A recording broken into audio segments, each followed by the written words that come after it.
వి gold trusted gold buyers మీరు తాకట్టు పెట్టిన బంగారాన్ని విడిపించి ఈ రోజు ఉన్న మార్కెట్ ధరకు కొనబడను 7771077720.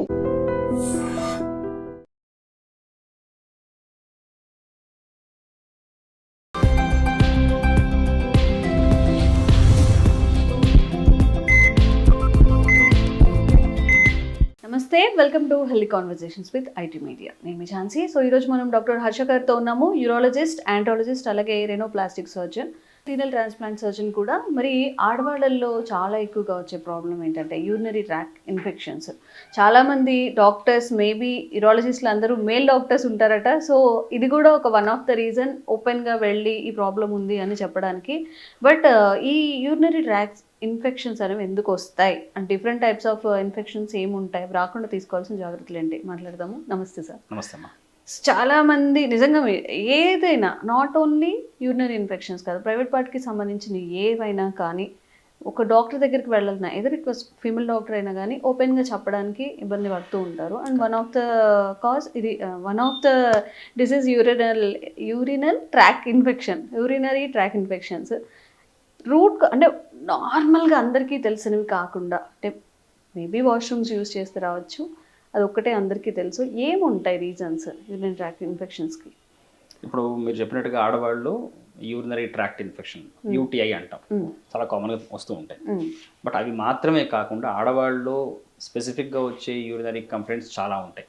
అవును. అండ్ యూరాలజీలో ప్రిడామినెంట్గా మేల్ డాక్టర్స్ ఉండడం వల్ల చాలామంది ఆడవాళ్ళు ఆ సమస్యతో బాధపడుతున్నప్పటికీ మా దగ్గర రారు. ఫీమేల్ యూరాలజిస్ట్ ఉన్నప్పటికీ వెతుక్కొని వాడి దగ్గరికి వెళ్తారు, దొరక్కపోతే గైనకాలజిస్ట్ దగ్గరికి వెళ్తారు, లేకపోతే లోకల్ ఫిజిషియన్ దగ్గరికి వెళ్తారు, కానీ యూరాలజిస్ట్ దగ్గర రారు. ఎందుకంటే యూటీఐ చాలా చిన్న టర్మ్, బట్ దాని కింద చాలా కండిషన్స్ ఉన్నాయి.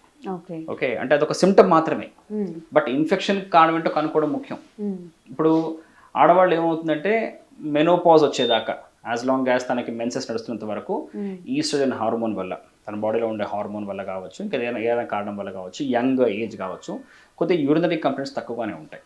బట్ ఒక్కసారి మెనోపాజ్ వచ్చిన తర్వాత ఆర్ హిస్టెక్టమీ ఆపరేషన్ చేసిన తర్వాత, అంటే యూట్రస్ తీసేసిన తర్వాత, ఆపరేషన్ చేసిన తర్వాత వాళ్ళు కొద్దిగా ఇమ్యూనిటీ తగ్గుతుంది.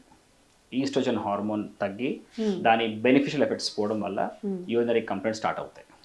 ఓకే, సో ఇలా చూసుకుంటే యూటీఐ మాత్రమే కాదు, ఆడవాళ్ళలో చాలా మందికి స్ట్రెస్ యూరినరీ లీక్ అనే ప్రాబ్లం ఉంటుంది. స్ట్రెస్ లీక్ అంటాం. స్ట్రెస్ యూరినరీ లీక్ అంటే ఏంటంటే స్ట్రెస్ వల్ల వచ్చేది కాదు. ఇప్పుడు 2-3 పిల్లలు పుట్టారు నార్మల్ డెలివరీ ద్వారా, ఆర్ పేషెంట్ బాగా, ఆ స్త్రీ బాగా లావుగా ఉన్నారు, కొద్దిగా వీక్గా ఉన్నారు, వాళ్ళకి వెజైనా చుట్టూ యూరినరీ ట్రాక్ చుట్టూ ఉండే మజిల్స్ వీక్ అయిపోవడం వల్ల తుమ్మిన, దగ్గిన యూరిన్ లీక్ అవ్వచ్చు. అదొక చాలా కామన్ సమస్య. సో యూరినరీ ట్రాక్ట్ ఇన్ఫెక్షన్స్ మాత్రమే చాలా మంది తెలుసు, బట్ చాలా కంప్లైంట్స్ ఉంటాయి యూరినరీ సిస్టమ్ సంబంధించినవి. సో కామన్గా మా దగ్గరకు వచ్చిన తర్వాత చాలా మంది, సార్ మాకు యూటీఐ ఉందని వస్తారు. కంప్లైంట్స్ అడిగితే తెలుస్తుంది మాకు అది యూటీఐయా ఇంకేదైనా సమస్య అని చెప్పి. ఓకే, సో ఇది కామన్ సమస్య. ఇప్పుడు దీనికి కారణం ఏంటి? ప్రిడామినెంట్గా మనం చూసుకుంటే కనుక మెయిన్ రీజన్ వచ్చేసి ఆడవాళ్ళు యురేథ్రా అంటే మూత్రనాళం అంటాం. ఇప్పుడు కరెక్ట్గా చెప్పాలంటే ఇవి కిడ్నీస్, ఇటు నుంచి కిందికి మూత్రం వచ్చే ట్యూబ్స్, వీటి మనం యురేటర్స్ అంటాం. ఈ 2 యురేటర్స్ కిడ్నీస్ నుంచి బ్లాడర్లోకి యూరిన్ తీసుకొస్తుంది. యూరిన్ బ్లాడర్ నుంచి యూరిన్ బయటకు వచ్చే ట్యూబ్ ఉంటుంది కదా, దాన్ని మనం యురేథ్రా అంటాం. ఇది మగవాళ్ళలో ఒక 25 to 30 సెంటీమీటర్స్ ఉంటుంది, చాలా పొడుగ్గా ఉంటుంది. ఆడవాళ్ళు 4 సెంటీమీటర్సే ఉంటుంది. సో చాలా చిన్నది అవడం వల్ల ఇమ్మీడియట్గా యూరినరీ సిస్టమ్ మొత్తం అంతా ఎన్వైరన్మెంట్కి ఎక్స్పోజ్ అయ్యే ఉంటుంది. సో వాళ్ళకి చాలా త్వరగా యూరినరీ ఇన్ఫెక్షన్ వచ్చే, అంటే చిన్న ఇన్సల్ట్స్, చిన్న ఫ్యాక్టర్స్ వల్ల కూడా వాళ్ళకి యూరినరీ ఇన్ఫెక్షన్ వచ్చేది వాళ్ళకి. ఇంకోటి ఆడవాళ్ళకి మలద్వారము, వెజైనా, తర్వాత యూరినరీ ఓపెనింగ్ 3 పక్కన ఉండడం వల్ల క్రాస్ కంటామినేషన్ రిస్క్ ఎక్కువ ఉంటుంది. అంటే వైట్ డిశ్చార్జ్ ఎక్కువ ఉన్న వాళ్ళకి యూరినరీ ఇన్ఫెక్షన్స్ వస్తుంటాయి, మలబద్ధకం ఉన్న వాళ్ళకి యూరినరీ ఇన్ఫెక్షన్స్ వస్తూ ఉంటాయి, మలద్వారం చుట్టూ ఉన్న ఇన్ఫెక్షన్ ఉండే వాళ్ళకి యూరినరీ ట్రాక్ట్ ఇన్ఫెక్షన్స్ వస్తూ ఉంటాయి. సో అది కాకుండా ఇవన్నీ just because they are females, కేవలం ఆడవాళ్ళు అవ్వడం వల్ల వచ్చే సమస్యలు. అది కాకుండా అందరూ మగవాళ్ళు ఆడవాళ్ళలాగా ఏ వయసులో ఉన్నప్పటికీ వాళ్ళకి స్టోన్స్ వల్ల యూరినరీ ఇన్ఫెక్షన్స్ రావచ్చు. ఇంకొక common reason diabetes. Uncontrolled diabetes వల్ల చిన్న ఇన్ఫెక్షన్తో పోయే సమస్య చాలా పెద్ద సమస్య కూడా మారచ్చు. కేవలం ఒక యూరిన్లో మంట, నొప్పి, అనే ఒక సిమ్టమ్తో ఆగిపోయే సమస్య కాస్త కిడ్నీ దాకా పాకిపోయి కిడ్నీ పాడైపోయే సమస్య వరకు కిడ్నీలో చీమ్ పట్టచ్చు అలా కూడా అవుతుంటాయి. సో ఆడవాళ్ళు స్పెసిఫిక్గా చెప్పుకుంటే బికాస్ ఆఫ్ దేర్ జెండర్ వాటి వల్ల కొన్ని సమస్యలు అవుతాయి, ఇంకొన్ని సమస్యలు స్టోన్స్ వల్ల కావచ్చు, ఇంకేదైనా కారణం వల్ల కూడా వాళ్ళకి యూరినరీ ట్రాక్ట్ ఇన్ఫెక్షన్ వచ్చే అవకాశం ఎక్కువ చేస్తుంటాయి. Okay okay. సో అంటే దీని నుంచి ఎట్లా అంటే హైజీన్గా ఉంటే సరిపోతుందా, టాయిలెట్స్ నీట్గా ఉన్నవే యూస్ చేస్తే సరిపోతుంది? చాలామంది బయటకు వెళ్ళినప్పుడు టాయిలెట్స్ అవాయిడ్ చేయడానికి వాటర్ కూడా తీసుకోకుండా ఉంటుంటారు, దానివల్ల కూడా ఇన్ఫెక్షన్స్ వచ్చే అవకాశం ఉంటుందా? ఇప్పుడు మళ్ళీ దీనికి ఈ ఆన్సర్ చేయాలంటే ఇందాక టాపిక్ మళ్ళీ వెళ్ళాలి. So treatable reasons, untreatable reasons. Untreatable అంటే ఏంటి? బికాస్ యూఆర్ జెండర్, అక్కడ మీరు ఏం మాడిఫై చేయలేరు ఫ్యాక్టర్ని. So hygiene is the most important thing. ఏమైనా వైట్ డిశ్చార్జ్ వస్తే దాన్ని ట్రీట్ చేసుకోవడం, మలబద్ధకం లాంటివి ఉంటే, కాన్స్టిపేషన్ లాంటివి వాటిని సరిగ్గా అవి రాకుండా చూసుకోవడం. మళ్ళీ అంటే కాన్స్టిపేషన్ వల్ల కూడా ఇన్ఫెక్షన్స్ యూరినరీ ఇన్ఫెక్షన్స్ రావచ్చు వాటి వల్ల కూడా. చాలా మందికి కాన్స్టిపేషన్ వల్ల యూరినరీ ప్రాబ్లమ్స్ కూడా వస్తుంటాయి, ఇన్ఫెక్షన్ కాకుండా యూరినరీ ప్రాబ్లమ్స్ కూడా వస్తుంటాయి, మగవాళ్ళకి కావచ్చు, చిన్నపిల్లలకు కావచ్చు. అదొక సపరేట్ టాపిక్ మళ్ళీ. ఓకే, అవి కాకుండా ట్రీటబుల్ రీజన్స్ ఉంటాయి. స్టోన్స్ కావచ్చు, ఆర్ మూత్రనాళం పూడుకుపోయి ఉండొచ్చు. మూత్రనాళంలో పూడుకలు అంటే స్ట్రిక్చర్ అంటాం. మగవాళ్ళలో స్ట్రిక్చర్స్ చాలా కామన్, ఆడవాళ్ళు కూడా మనకు కనపడుతూనే ఉంటాయి. సో యూరిన్ ట్రాక్ట్ మూసుకుపోయి యూరిన్ సరిగ్గా రాక, ఫ్రీగా ఫ్లో అవ్వక వాళ్ళ కూడా ఇబ్బంది రావచ్చు. సో ఈ కారణాలు కనుక్కో అంటే మనకు బేసిక్ అల్ట్రాసౌండ్ కావాలి. అల్ట్రాసౌండ్ టెస్ట్ చేసుకొని తర్వాత ఒక బేసిక్ యూరిన్ టెస్ట్ చేయించుకొని దాన్ని బట్టి అవసరమైతే ఒక సిటీ స్కాన్ ఇంకేదైనా చేసుకుని కూడా మనం ట్రీట్ చేయొచ్చు. సో మీరు చెప్పినట్టుగా ప్రాపర్గా హైడ్రేట్ చేసుకుంటూ మళ్ళీ మనం రోజుకో 2.5 liters వాటర్ తాగుతూ, ఓకే, మంచి ఫుడ్ తీసుకుంటూ. ఫుడ్ వల్ల యూరినరీ సిస్టమ్ ఎఫెక్ట్ అవుతుందని అడుగుతారు, ఖచ్చితంగా అవుతుంది. ఫుడ్ వల్ల అందరూ ఏమనుకుంటారు, జీర్ణాశయానికి సంబంధించిన ఇబ్బందులు ఎక్కువ వస్తాయి అనుకుంటారు. ఫుడ్ వల్ల మనం తీసుకునే ఆహారం వల్ల, తినే ఆహారం వల్ల మూత్రం సంబంధించిన ఇబ్బందులు కూడా రావచ్చు. సో దాని కూడా మనం జాగ్రత్తగా పరిగణించాలి. అంటే జంక్ ఫుడ్ కావచ్చు, ఇంకేదైనా కావచ్చు, వాటిని కంట్రోల్లో పెట్టుకోవడం మళ్ళీ లైఫ్ స్టైల్ కూడా దానికి దారి తీస్తుంది. సో ఇవన్నీ చేసుకుంటూ ఏవైతే ట్రీటబుల్ రీజన్స్ ఉన్నాయో, స్టోన్స్ కావచ్చు, అడ్డంకులు కావచ్చు, ఇంకా వాటి కూడా మనం కనుక్కొని ట్రీట్ చేసుకుంటే కనుక ఇన్ఫెక్షన్స్ రాకుండా కాపాడుకోవచ్చు. Okay okay. అంటే ఇప్పుడు జంక్ తింటూ ఉంటారు ఇప్పుడు 100 మెంబర్స్ని తీసుకుంటే 98 మెంబర్స్ తింటూ ఉంటారు. ఇలాగ హైదరాబాద్లో, ముంబైలోను, ఢిల్లీలోనూ ఉన్నారంటే వాళ్ళు ఇంకా అసలు అవాయిడ్ చేయలేరు. సో ఈ ఫుడ్ వల్ల కూడా ఇన్ఫెక్షన్స్ ఫ్రీక్వెంట్గా అవుతాయా? ఇఫ్ షుగర్ ఉందనుకోండి, అదొక యాడ్ ఆన్, వాళ్ళలో కూడా ఇట్లా ఫ్రీక్వెంట్ ఇన్ఫెక్షన్స్ వస్తాయా? బేసికలీ జంక్ అంటే ఏంటి? జంక్ అంటే చెత్త. చెత్త అంటే ఏంటి? దాంట్లో మనకు కావాల్సింది కాకుండా అనవసరం ఫుడ్ ఎక్కువ ఉంటుంది. ఇప్పుడు మనకు కావాల్సింది ఏంటి? బేసిక్గా కార్బోహైడ్రేట్స్, ప్రోటీన్స్, ఫ్యాట్స్. ఇవి మన ఇంట్లో మనం ఎంత హైజీన్గా వండుకున్నా మనకు కావాల్సిన కాంపోనెంట్స్ ఇవి. ఇవే బయట ఫుడ్లో కూడా ఉంటాయి, బట్ దాంట్లో రిఫైన్డ్ కార్బోహైడ్రేట్స్ ఎక్కువ ఉంటాయి. ఓకే, సాచురేటెడ్ ఫ్యాటీ యాసిడ్స్ ఎక్కువ ఉంటాయి. ఓకే, యానిమల్ ప్రోటీన్ ఎక్కువ ఉంటుంది. అంటే మనకు కావాల్సిన కార్బోహైడ్రేటే కల్తీ కార్బోహైడ్రేట్ ఉంటుంది, మనకు కావాల్సిన ప్రోటీనే కల్తీ ప్రోటీన్ ఉంటుంది, మనకు కావాల్సిన ఫ్యాటే కల్తీ ఫ్యాట్ ఉంటుంది, మనకు అనవసరం ఫ్యాట్ ఉంటుంది. మన బాడీకి ఇవన్నీ అవసరం. మన డైలీ ఫంక్షనింగ్కి కావచ్చు, మన మేధస్సుకు కావచ్చు, మన ఫంక్షనాలిటీకి కావచ్చు, మన సిస్టమ్ ముందుకెళ్ళడం కోసం కావచ్చు, ఇవన్నీ అవసరమే. మనం ఎప్పుడు ఫుడ్ తీసుకున్నా మన ఫుడ్లో ఒక ప్రపోర్షన్లో ఈ 3 items మనకు కావాలి. ఇవన్నీ బయట కూడా ఉంటాయి. మరి చెత్తను ఎందుకు అంటున్నాం? వాటిలో అవన్నీ మనకు అనవసరమైన క్వాలిటీ ఎక్కువ ఉంటాయి. ఓకే, ఏ ఆయిల్ వాడుతున్నారో తెలియదు. మీరు వినే ఉంటారు ఈ మధ్య పనీర్ కూడా ఆర్టిఫిషియల్ పనీర్ వచ్చేసింది. 80% కూడా. ఓకే, ఎగ్స్, పాలు. సో ఇప్పుడు న్యాచురల్ ఫుడ్ ఏది, అన్యాచురల్ ఫుడ్ ఏది అనే విషయం కూడా మనకు తెలియట్లేదు. ఓకే, సో వీటి వల్ల బాడీ ఇమ్యూనిటీ బాగా పడిపోతుంది. నెంబర్ 1, మన రోగ నిరోధక శక్తి మొదలయ్యేది మన జీర్ణ వ్యవస్థలో, మన డైజెస్టివ్ సిస్టంలో. ఓకే, సో డైజెస్టివ్ సిస్టమే ఫస్ట్ ఆఫ్ ఆల్ ఎఫెక్ట్ అయిపోతే ఆ ఇమ్యూనిటీ తగ్గిపోతుంది. ఇమ్యూనిటీ తగ్గిపోతే ఒక సిస్టమ్ కాదు, అన్ని సిస్టమ్స్ ఎఫెక్ట్ అవుతాయి. యూరినరీ సిస్టమ్ కూడా ఎఫెక్ట్ అవుతుంది. అంటే చిన్న జలుబు దగ్గుతో పోయేది ఎలాగైతే లంగ్ ఇన్ఫెక్షన్ దాకా వస్తుందో, అలాగే జస్ట్ ఒక యూరిన్ మంట, యూరిన్లో నొప్పితో పోయేది కాస్త కిడ్నీ ఇన్ఫెక్షన్ దాకా వెళ్ళిపోతుంది. అది కాకుండా ఈ జంక్ ఫుడ్ వల్ల ఒబేసిటీ వచ్చేస్తుంది. ఒబేసిటీ వచ్చేస్తే డయాబెటీస్, బ్లడ్ ప్రెషర్ ఎక్కువ అవుతాయి. అంటే 50-60 ఏళ్ళకి రావాల్సిన రోగాలు 30 ఏళ్ళకి వచ్చేస్తాయి. అడ్వాన్స్డ్ టెక్నాలజీ చాలా ఎర్లీగా వచ్చేస్తాయి. అడ్వాన్స్డ్ డిసీజెస్ చాలా ఎర్లీగా వచ్చేస్తాయి. హార్ట్ పేషెంట్స్ చాలా ఎర్లీగా వచ్చేస్తున్నారు. ఒకప్పుడు బైపాస్ సర్జరీ సగటు ఏజ్ 65-68 ఉండేది. ఇప్పుడు 40 yearsకి బైపాస్ అవుతుందంటే నమ్ముతారా? చాలా కామన్గా 3 వెజల్స్ బ్లాక్ అయిపోయి 40 years బైపాస్ సర్జరీ కూడా అవుతుంది. ఓకే, ఆఫ్ కోర్స్ మనం జెనెటిక్ రీజన్స్ అవన్నీ మనం మాట్లాడుకోవచ్చు విడిగా. బట్ ఈ మధ్య ఇవన్నీ ఎందుకు పెరుగుతున్నాయి? ఫాస్ట్ మూవింగ్ లైఫ్ స్టైల్ వల్ల, జంక్ ఫుడ్ కావచ్చు, లైఫ్ స్టైల్ పాడైపోవడం వల్ల ఇవి కూడా వస్తున్నాయి.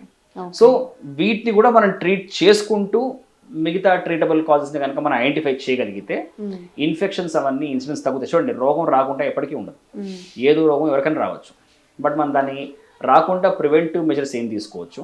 అట్ ది సేమ్ టైం వచ్చిన తర్వాత మనం ఎంత త్వరగా రెస్పాండ్ అవుతున్నాం, ఎంత త్వరగా మనం ఒక డాక్టర్ సలహా తీసుకుంటున్నాం, తీసుకున్న సలహాని మనం ఎంత త్వరగా మనం ఇంప్లిమెంట్ చేయగలుగుతున్నాం, మళ్ళీ రాకుండా మనం ఏం చేయగలుగుతున్నాం, అది ఇంపార్టెంట్. ఓకే ఓకే, అమ్మో చాలా ఫ్యాక్టర్స్ ఉన్నాయి. అయితే అంటే ఇప్పుడున్న లైఫ్ స్టైల్కి ఎవరైనా కామన్గా చెప్తుంది ఏంటంటే కరెక్ట్గా తినండి, కొంచెం ఎక్సర్సైజ్ చేయండి, కరెక్ట్గా పడుకోండి. కరెక్ట్.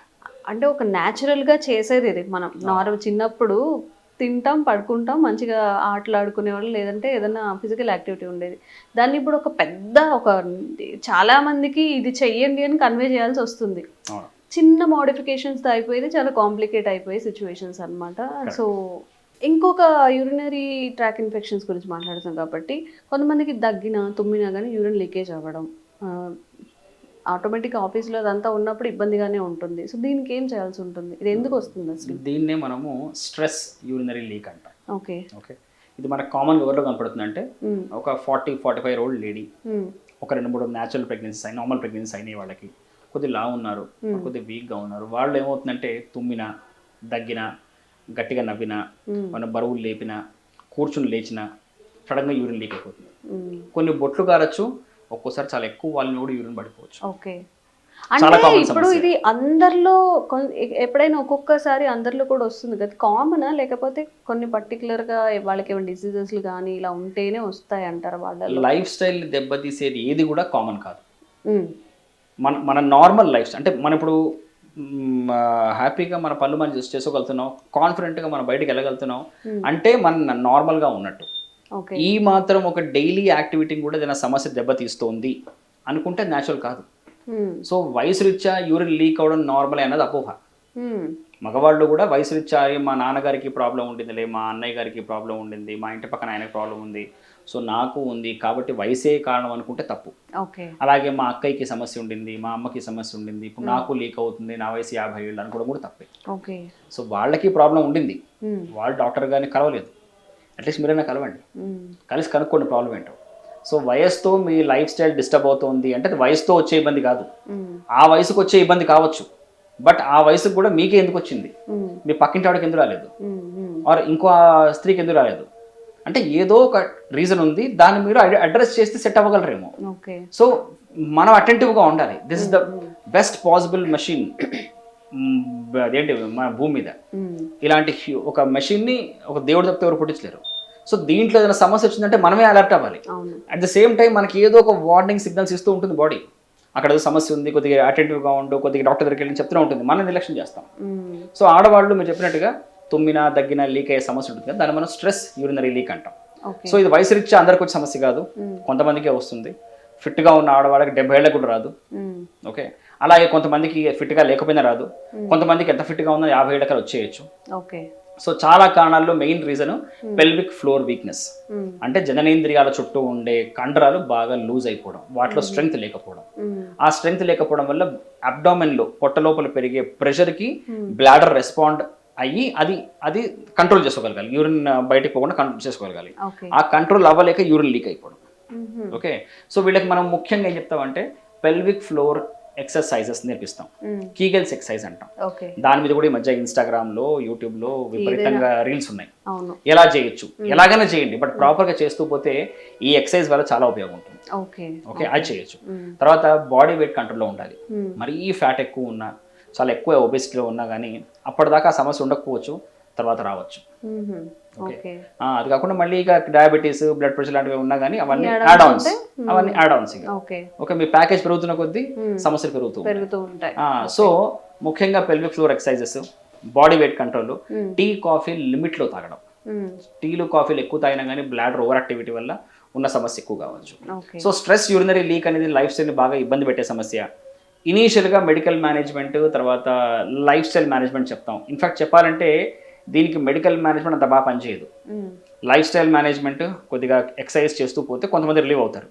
అప్పటికి రిలీవ్ అవ్వకపోతే దీనికి సర్జరీ రీజన్, అంటే దీనికి treatment. Okay, so patient surgery దాకా వెళ్ళకూడదు అనుకుంటే కానీ ఫస్ట్ ఆఫ్ ఆల్ వాళ్ళ బాడీ వెయిట్ కంట్రోల్లో పెట్టుకొని, మిగతా రోగాల్ని కంట్రోల్లో పెట్టుకొని, లైఫ్ స్టైల్ మార్చుకొని ఉంటే కనుక చాలా నయమయ్యే అవకాశం ఉంటుంది. ఉంటుంది. ఓకే. సో యాజ్ ఎ యూరాలజిస్ట్గా ఒక ఉమెన్కి వచ్చే మీరు చెప్పిన ఈ ఇన్ఫెక్షన్స్ అన్నీ కూడా ఇంకా ఏమేమి ఉంటాయి? ఇప్పుడు మీరు వైట్ డిశ్చార్జ్ అన్నారు, యూరినరీ ట్రాక్ ఇన్ఫెక్షన్, ఇలా లీకేజ్ ఉండడము, ఇంకా ఏమి ఇష్యూస్కి మీ దగ్గర రావచ్చు, ట్రీట్మెంట్ తీసుకోవచ్చు? ఓవర్ యాక్టివ్ బ్లాడర్ అంటాం, అతిమూత్ర వ్యాధి. ఓకే, ఆడవాళ్ళలో ఉంటుంది, మగవాళ్ళలో ఉంటుంది. సహజంగా షుగర్ పేషెంట్స్లో ఎక్కువగా ఉంటుంది. షుగర్ ఉన్న పేషెంట్స్లో కూడా ఉంటుంది. బట్ ఓవర్ యాక్టివ్ బ్లాడర్ అనేది అది కూడా ఒక లైఫ్ స్టైల్ దెబ్బతీసే సమస్య. ఓకే. అంటే పేరు తగ్గట్టుగానే బ్లాడర్ చాలా ఓవర్ యాక్టివ్ ఉండడం వల్ల ఏమవుతుందంటే చీటికి మాటికి యూరిన్ రావడం, వెళ్ళినప్పుడు కొద్దిగా రావడం, పోసిన తర్వాత మళ్ళీ వెళ్ళాలనే ఫీలింగ్ రావడం, రాత్రి మంచి నిద్రలోంచి లేచి యూరిన్ పోసి మళ్ళీ పడుకోవాల్సిన అవసరం పడడం, ఒక్కోసారి ఆ భయంతో నిద్ర పట్టకపోవడం, నిద్ర పట్టడానికి సేపు యూరిన్ వెళ్తూ రావడం. ఓకే, చివరికి వాళ్ళ లైఫ్ ఎంత డిస్టర్బ్ అయిపోతుందంటే ప్రయాణాలు చేయరు, ఎవరిళ్ళకి వెళ్ళరు, వెళ్ళిన సోఫాల మీద కూర్చోరు, ఎక్కడ లేచి బాత్రూమ్కి వెళ్ళి లోపల యూరిన్ లీక్ అయిపోతున్న భయంతో డైపర్లు వేసుకుంటారు. ఓకే, సో ఇదొక సమస్య. ఓవర్ యాక్టివ్ బ్లాడర్ చాలా కామన్ సమస్య. ఇది సమస్య, ఇది న్యాచురల్ కాదు. సో ఇలా ఉన్నప్పుడు కూడా ఆడవాళ్ళు ఒక యూరాలజిస్ట్ కలిస్తే దానికి కారణం మెడికల్ రీజన్ అయినా సర్జికల్ రీజన్ కనుక్కోవచ్చు. ఎందుకంటే ఒక్కోసారి బ్లాడర్లో స్టోన్స్ వల్ల కూడా ఓవర్ యాక్టివిటీ ఉండొచ్చు, బ్లాడర్లో ట్యూమర్ వల్ల కూడా ఓవర్ యాక్టివిటీ ఉండొచ్చు, ఓకే, ఇంకేదైనా ఇన్ఫెక్షన్ వల్ల కూడా ఓవర్ యాక్టివిటీ ఉండొచ్చు. సో ఇది కూడా చాలా కామన్ సమస్య. అలాగే వయసు పైబడిన ఆడవాళ్ళు చాలా మందికి మాకు నైట్ టైం యూరిన్ ఫ్రీక్వెన్సీ ఎక్కువ ఉంటుంది, డే అంతా బాగానే ఉంటారు. దానికి వాళ్ళు ఏమంటారు, సార్ మాకు షుగర్ ఉంది కాబట్టి కారణమే, అది కామనే అంటారు. షుగర్ రీజనే, అది కాకుండా నైట్ టైం ఫ్రీక్వెన్సీకి బ్లాడర్ కారణం కూడా ఏమైనా ఉండొచ్చు. ఓకే, సో అలాంటి కారణం ఉన్న వాళ్ళు కూడా మా దగ్గరకు వస్తూ ఉంటారు. ఓకే, సో యూరినరీ కంప్లైంట్స్ లో చాలా కామన్ గా అందరూ అనే మాట UTI, urinary tract infection. But ప్రతి సమస్య యూటీఐ కాదు, చాలా కారణాలు ఉంటాయి. అండ్ చాలా కామన్ గా మేము ట్రీట్ చేయగలిగే కారణం స్టోన్స్, కిడ్నీ స్టోన్ కావచ్చు, యూరేటర్లో స్టోన్ కావచ్చు, బ్లాడర్ స్టోన్ కావచ్చు, వీటి వల్ల కూడా ఈ సమస్యలు వస్తూ ఉంటాయి. అది ఉండడం వల్ల వస్తూ ఉంటాయి, ఉండడం వల్ల కూడా ఈ సమస్యలు వస్తూ ఉంటాయి. ఓకే, సరే, ఇప్పుడు అలా ఉంది, ఏదన్నా స్టోన్ ఫామ్ అయింది అంటే సిమ్టమ్స్ ఏమైనా ఉంటాయా? చాలా సిమ్టమ్స్, ఇన్కంఫర్ట్ కానీ. ఇప్పుడు ఒక ప్రాబ్లం ఏంటంటే పెద్ద పెద్ద స్టోన్స్ తో ఎలాంటి సిమ్టమ్స్ ఉండవు. డైరెక్ట్ కిడ్నీ పాడైపోయినప్పుడు, లేకపోతే కిడ్నీలో చీమ్ పట్టినప్పుడు, ప్రాణం మీదకి వచ్చినప్పుడు బయటపడుతుంటాయి. కొంతమందికి 30-40 ఏళ్ల దాకా స్టోన్ అలాగే ఉండిపోతుంది, సిమ్టమ్స్ ఏమీ ఉండవు, ఎందుకోసమో స్కాన్ చేస్తే బయటపడుతుంది. అయ్యో. బట్ చాలా మందికి చిన్న చిన్న స్టోన్స్ తో ప్రాబ్లం వస్తుంది. ఇప్పుడు నా స్టోన్ జారి మళ్ళీ మనం ఆడుకుంటే కనుక ఇప్పుడు కిడ్నీలో తయారవుతాయి రాళ్ళు మ్యాక్సిమం అన్ని, అవి జారి ట్యూబ్లు ఎరుకున్నాయి అనుకోండి, ఈ కిడ్నీ నుంచి యూరిన్ కిందికి రాదు. ఫర్ సపోజ్ ఇక్కడ స్టోన్ ఉంటే ఆ స్టోన్ ని దాటి యూరిన్ రాదు, ఇక్కడ దాకా యూరిన్ మొత్తం ఇరుక్కుపోయి కిడ్నీ మొత్తం ఉబ్బుతుంది, ఆ ట్యూబ్ మొత్తం ఉబ్బుతుంది. దానివల్ల పేషెంట్స్ మా దగ్గరకు వస్తారు. అదే పేషెంట్ గా డయాబెటిక్ అయితే కనుక స్టాగ్నెంట్ గా ఉండిపోయిన, అక్కడ నిలువ ఉండిపోయిన యూరిన్ లో చీమ్ తయారవచ్చు, వాళ్ళు మా దగ్గర చాలా సీరియస్ కండిషన్ రావచ్చు. సో కిడ్నీ స్టోన్ వల్ల pain is the most common symptom. చాలా కామన్ గా వచ్చే ఒక సిమ్టమ్ పెయిన్. కొంతమంది వామిటింగ్తో వస్తారు, కొంతమంది ఫీవర్తో వస్తారు, కొంతమంది కిడ్నీ ఫెయిలియర్తో వస్తారు. సింగిల్ కిడ్నీ ఉంది పేషెంట్కి, ఇంకో కిడ్నీతో పుట్టలేదు, ఆర్ ఆ కిడ్నీ ఎందుకో పాడైపోయింది, only one kidney is functioning, ఒకటే కిడ్నీ పనిచేస్తుంది, అదే కిడ్నీలో కిందికి వచ్చి యూరిన్ వెళ్ళే ట్యూబ్లో స్టోన్ ఇరుక్కుపోయింది. అప్పుడు వాళ్ళకి సడన్ గా కిడ్నీ ఫెయిల్ అయిపోవచ్చు, క్రియాటిన్ పెరిగిపోవచ్చు. సో సిమ్టమ్స్ చాలా ఉంటాయి. కొంతమంది వాంతులతో మాత్రమే వస్తారు, కొంతమంది సార్ యూరిన్లో డిస్కంఫర్ట్ ఉంది అని వస్తారు, చూస్తే వాళ్ళకి స్టోన్ ఉంటుంది. సార్ నాకు ఒకసారి యూరిన్లో బ్లీడింగ్ అయింది సార్ అంటారు, చూస్తే స్టోన్ ఉంటుంది. సో సిమ్టమ్స్ చాలా ఉంటాయి, మనం ఇమీడియట్గా అటెంటివ్గా ఉండి రెస్పాండ్ అవ్వాలి. ఓకే. సో తెలుసుకోవాల్సింది నిజంగా చాలా ఉంది. ఏదో 1-2 ఇష్యూస్ తెలుసుకొనే మనకి కొంచెం ఎక్కువ తెలుసుకుంటున్నాం అనుకుంటున్నాం, కానీ చాలా ఇష్యూస్ ఉన్నాయి. అండ్ ఇలాంటి ఇష్యూస్ ఉన్నప్పుడు నిజంగా డాక్టర్ దగ్గరికి వెళ్ళి మొహమాటంతో ఆ సమస్యను అలాగ ప్రొలాంగ్ చేసుకోకుండా మంచి ట్రీట్మెంట్ తీసుకొని, ఇప్పటికైనా త్రూ మెడికేషన్ కానీ ఏదైనా ట్రీట్మెంట్ తీసుకొని త్వరగా దాని నుంచి బయటపడతారని అనుకుంటున్నాము. Thank you so much sir. Thanks అమ్మా.